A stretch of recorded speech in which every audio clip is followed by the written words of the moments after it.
Hello, everybody. And if you are listening or watching this, then it is either Friday or Monday. Right now, we are trying something brand new in Tourpreneur. We are live streaming an episode of what will become a podcast on Monday. So, hello to everyone. My name is Mitch Bach.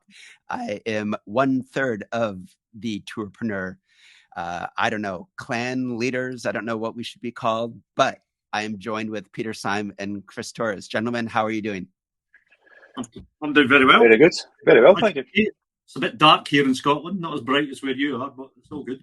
Listen, you chose to live in Scotland. So we've got a very short episode. The idea is that in 20 minutes, we are going to give you a rundown of what's been happening in the industry, what we've been reading, what we've been seeing. We're going to share a little bit about what's been going on with Tourpreneur and what to look forward to. And then we're going to just talk a little bit about what we've been hearing in some of our conversations with tour operators as of late. We'll be done in 20 minutes. And so this is a short, action-packed episode. And let's get started. First of all, we have a lot coming up on Tourpreneur this winter for North Americans. It's generally our Northern Hemisphere individuals, operators. It's a time of the year when we go into hibernation, reflection, strategy. And in order to help all you tourpreneurs out there during the next couple of months, we have come up with a couple of different initiatives. And so I'm going to start by asking Peter to tell us a little bit about next week's Demo Days virtual event. So, folks, we've got together a bunch of technology companies, around about 80, which we're going to introduce to you over December and January. Each week, we will have a couple of days. One will be a pitch day, where you'll literally see about 20 approximately tech companies that will give you an 8-minute pitch. That's it. And the aim of the pitch is to get you to be enthusiastic about their technology and attend the demo day, which will be 48 hours after, where they will go into their technology in a much greater detail for 30 minutes.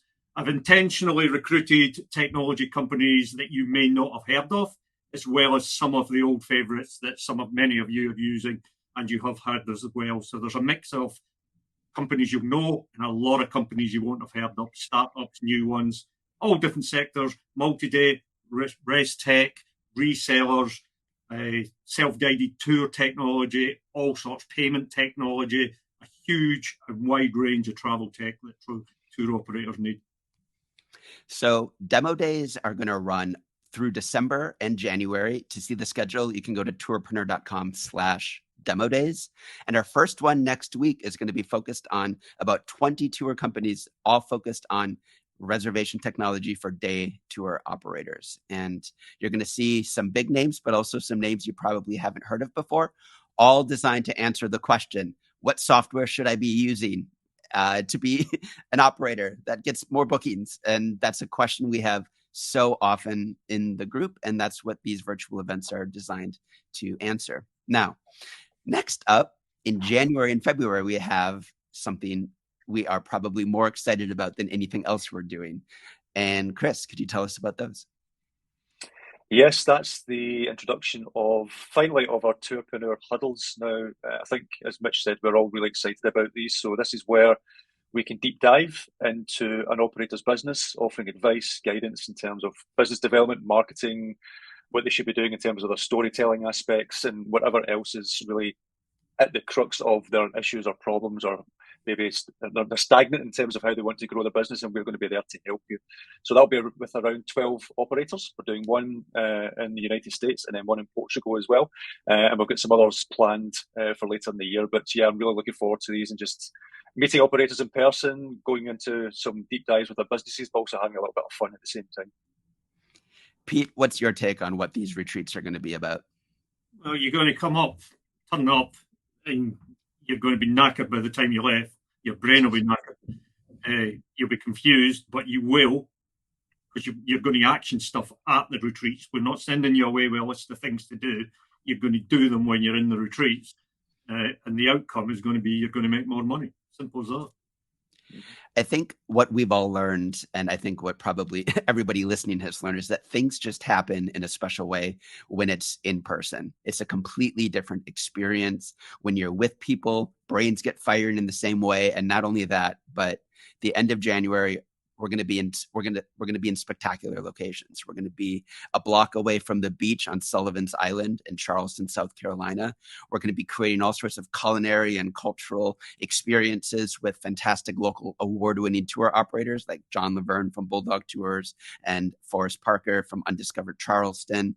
These are top-notch operators, and what the idea is really to come together, gather, learn, and experience the experiences industry together.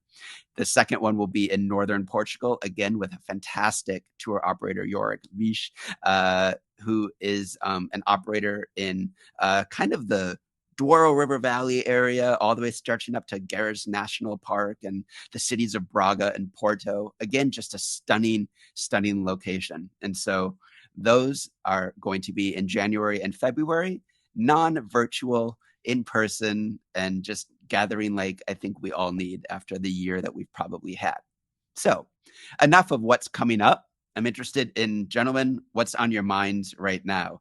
Speaking of events, Pete, what are your thoughts about life right now? What's going on in your, One of the most popular questions in the group at the moment, both in our own group and on LinkedIn and various other places, is tour operators talking about events, in-person travel trade events. And the big question is, should I go or should I not? So I've got some thoughts on that. Like, first of all, which events? Like, there is a whole massive list of travel events. You can actually spend the whole year at travel events back to back. I've done over 20 in the last 12 months. So there is a lot of travel events out there. And I think I did a post a couple of weeks ago in the email where I gave a link where it puts a calendar up to all the travel events. So obviously you're not going to attend all the travel events. Obviously you're not going to attend 20 like I have. You're going to have to pick and choose. So the first thing is you need to pick and choose the events that are suitable for your business, right? And you're probably only going to go to 1 or 2 a year maximum, maybe 3 if you're a bigger operator. Before you actually pick the events, you've got to decide what the purpose of attending the events are. And that's different for every operator. The purpose may be to sign up more customers. You may be looking to build up your channels, your business to business. You want to sign up more channels. Well, if that's the case, you're going to have to go to very specific events that allow you to do that. Events where you have business to business meetings, where you're back to back on lots of meetings for the 2 or 3 days, and you're opening up new partnerships and new channels. We've World Travel Market this year down at London, busiest I've seen it for ages, the happiest I've seen it for ages. Every single operator I spoke to down there had more meetings than they expected and were signing more partnership deals than they expected.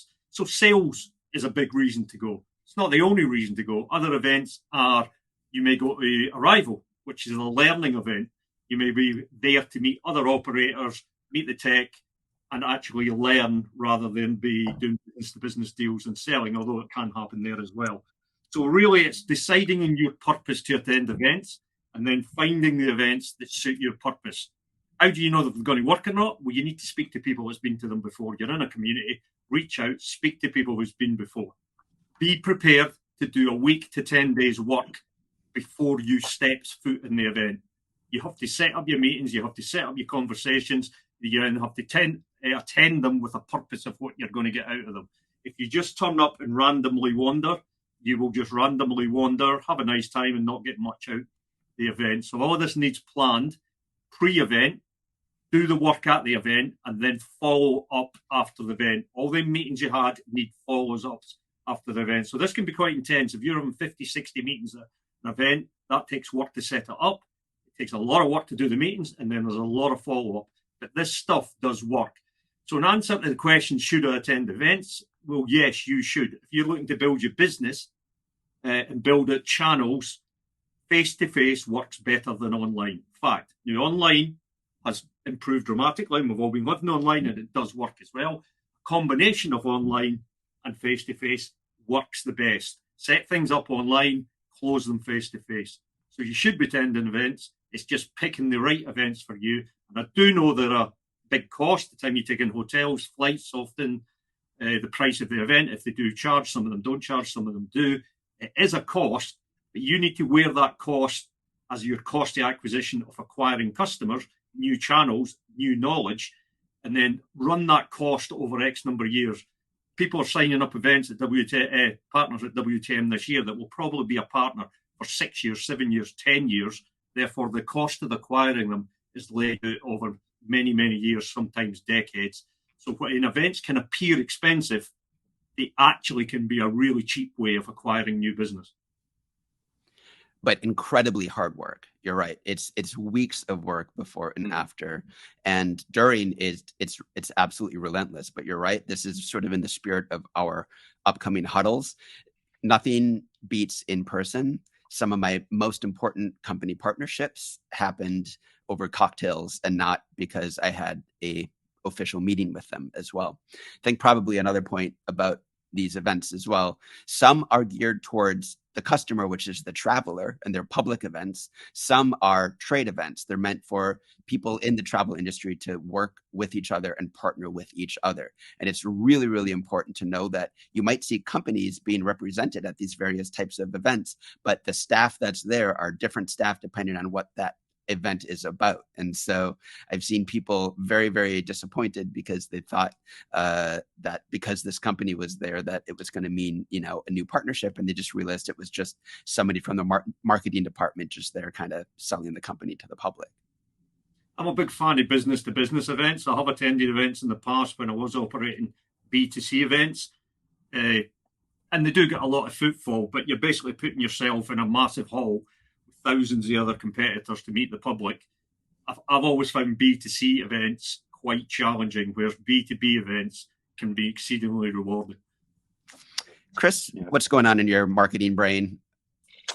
Yeah, well, just recently, in fact, about 3 days ago, GWI put out a global report. I'm a big fan of GWI reports. They're always very nicely clearly laid out, designed, and information is really digestible, etc.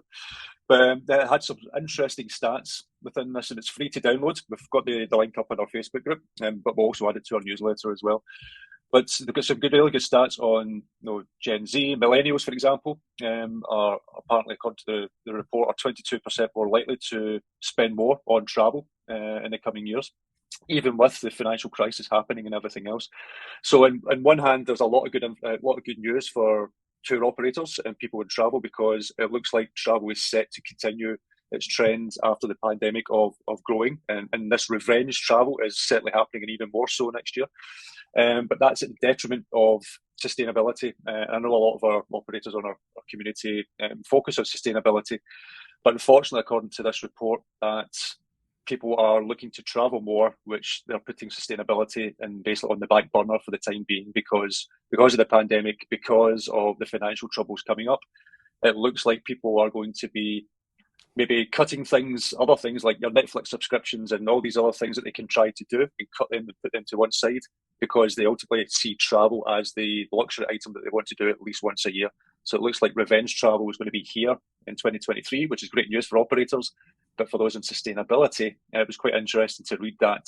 Although it's something it was important to them at one point, now it's not, because basically it's just people just want to escape. They want to travel and go to different countries and experience what those countries have at this moment in time. And then sustainability is obviously going to take a hit because of that. So it was a really interesting report and some really interesting facts within that. That is interesting. Peter, have you also encountered this? I feel like every time now I read about sustainability, more and more so, it's being mentioned that there is a cavernous gap between people's intentions or what they're signaling they care about and their actual behaviors. For example, these reports mention that people are both excited by ecotourism and sustainable travel, but also there is a sharp, dramatic rise in private jet travel. And so, Peter, what do you think of this chasm between behavior and this is human nature, and we're all weird people, humans. And what humans say and what humans do are often different. And this is probably the biggest example we're ever going to see of it in history, of people saying one thing and doing the other. You ask any person about sustainability and travel, do they want a sustainable option? Do they want environmental poison option? Do they want the option that helps the community they're going to? They all say yes. But we have data. And when it comes to actually booking, they don't. They book what is delivering the correct price for them above all else.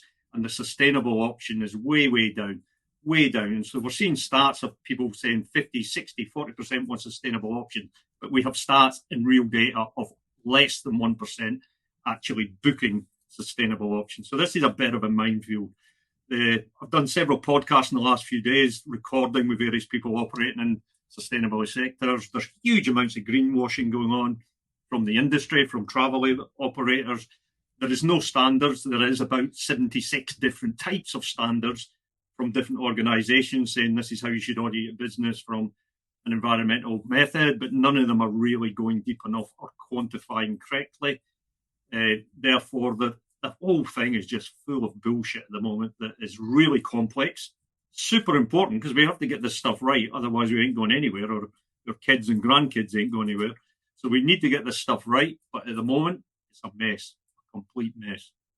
Yeah, that's what the report says. No, it's sort of says sustainability as a prioritization problem, and it actually has one line which sums it up perfectly: buy now, save the planet later. And that's what the mentality of people just now. Although it's, as you say, it's really important. It's something we really do need to consider.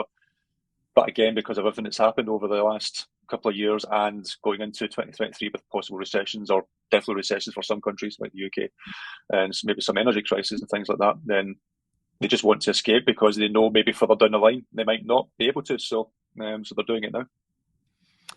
Yeah, I think that's going to be a continuing debate and discussion. There was a big article just released in Afar magazine as well about the travel industry's grand ambitions to become net zero by 2050.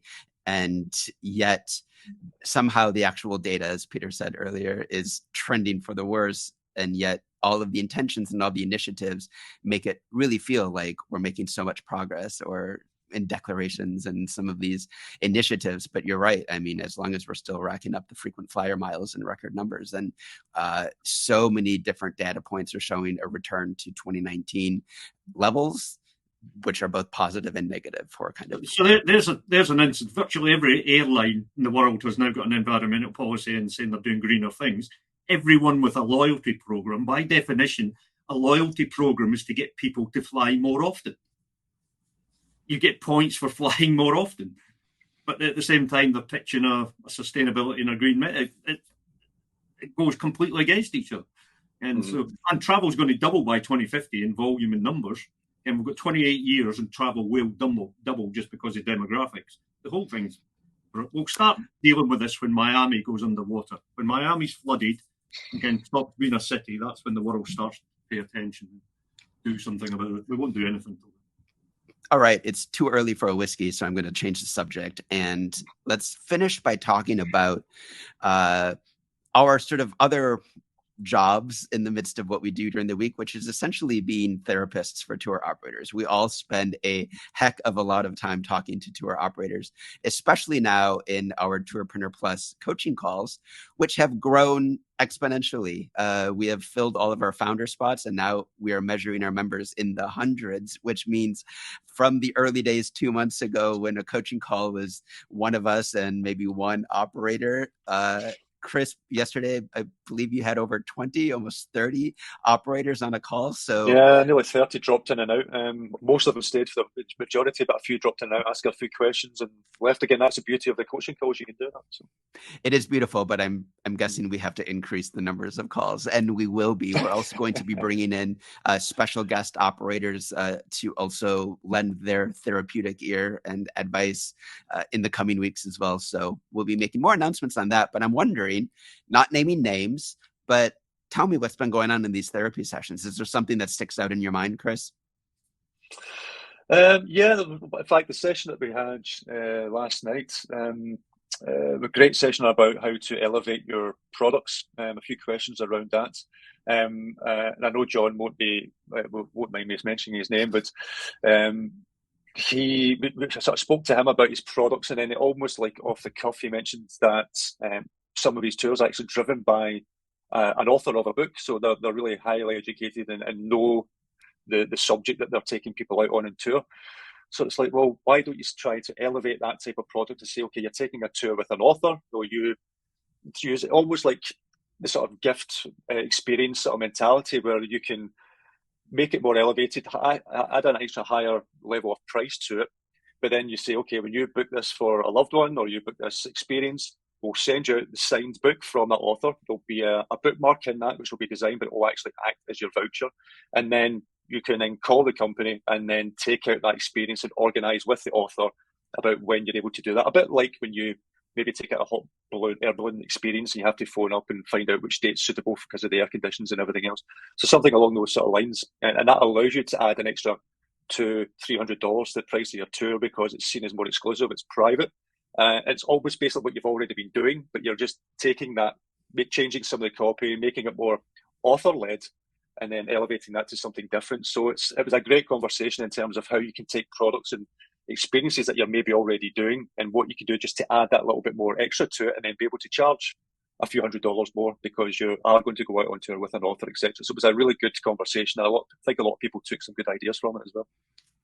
Yeah, on Tuesday, I spoke at Peak Pro's big virtual event, Grovember. Same topic, adding increased perceived value to your tour products, not based on your cost, but based on what your customer values. It requires you knowing your customer. And in this case, John's customer knows authors. They know this territory of content because they love to read books. Well, yeah, and their guides are authors. So make it basically the same tour, but it's author-led by these almost influencers within the world of Civil War battlefields and increase the perceived value. It's such a powerful way to think about your tour offerings. It reminds me also a little bit of a conversation I just had with Joe Martin, who's a marketer from Uplevel Tourism. I just recorded a session with him on corporate travel. And this is a segment that you hear business travel is perhaps waning or is being rethought. Well, that doesn't mean that there isn't a huge, massive corporate travel market right now. There is. And that partially has to do with the fact that you have a world in which so many remote workers and office staff are coming together offsite for experiences to bond them, to connect them, because the shape and scope of how these workers are getting together has totally changed. And the conversation that Joe and I had was all around the way you can take what you might call a private tour, refashion it for the needs of a company, which might be, we need bonding, we need more interactivity, we need this to be more of a team building experience, and basically take what was your private tour, put it on a corporate page, give it a slightly different style or goal as an experience, and jack up the price because you're selling it to Google and not to Jim and Kathy. Yeah, for sure. No, I think we've all had that conversation with operators in the past where especially day tour operators, they should all be doing 2 or 3 things, looking at how they can offer a corporate product within that, how they can even do multi-day tours within that, taking what they're experiencing, extending it over a weekend and things like that to give you more revenue and stuff. So for me, a lot of these things are, for most operators, is a no-brainer. It's something they should be considering seriously. Probably my favorite point that I've realized about these group calls is that it's a lot easier to solve other people's problems. And so I'm seeing operators who I know are in the depths of their own struggles, but they're coming up with great solutions to other operators, that the learning is actually happening peer to peer. It's not just coming on for some master. Nobody's a master of any of this stuff. It's all evolving so often, so many times, but that kind of group herd think is so beneficial because we all see other people much more clearly than we see ourselves. Peter, final word. Yeah, between the group calls and the one-to-one calls, I've done a couple of dozen one-to-one calls over the last few weeks. The two overriding things that come up are pricing, getting your pricing right. And still to this day, we have thousands of operators in the community who have not got the pricing right, and they're not changing the pricing even though their cost inputs are going up, or they're changing it too small compared with what their cost inputs are going up. Still pricing on cost plus margin instead of training the business towards value pricing. So pricing is a big one. The other one's business development of channels. Way too many of our operators have still only got 1 or 2 channels to get in business in, either business, direct business coming in via their website, etc., or hooked into another couple of channels, OTAs.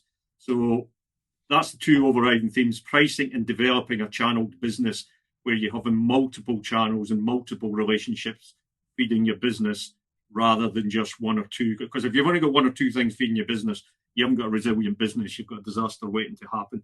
You need multiple channels coming into your business, but not everyone, particularly new operator from the last 5-6 years, sort of grown up in a digital environment. So a lot of the old-fashioned ways of doing business to business and opening multiple channels is a bit alien to them. But that kind of chapping on doors, outreach, phoning people and meeting people face-to-face, opening channels in education and corporate and military and charities and all sorts of different places really makes your business much more resilient. And then you can have different pricing to different channels that ends up making your business just not more resilient, but much more profitable. All right, I'm cutting you off or people have to pay for that gold. That was great, Pete.